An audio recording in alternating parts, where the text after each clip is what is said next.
ہمیشہ سچ بولنا چاہیے۔ بچوں، آج ہم پڑھیں گے ایک کہانی، علی کی کہانی۔ علی کو مذاق میں جھوٹ بولنے کی عادت تھی۔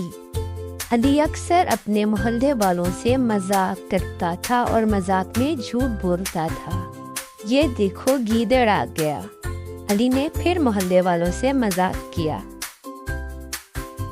علی اکثر اپنے دوستوں کو بھی جھوٹی کہانیاں بنا کر سنانے لگا۔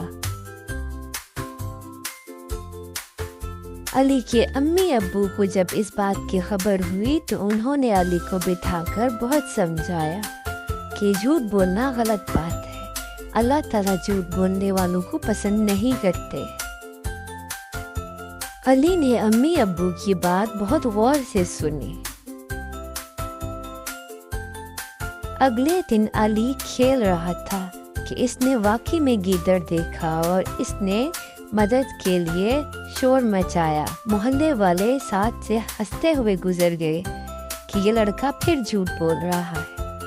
علی وہاں سے جان بچا کر بھاگا اور اسے احساس ہوا کہ جھوٹ بولنا کتنا غلط ہے اور اس کے والدین اسے صحیح سمجھا رہے تھے۔ علی نے آئندہ سے جھوٹ بولنا چھوڑ دیا اور توبہ کر لی۔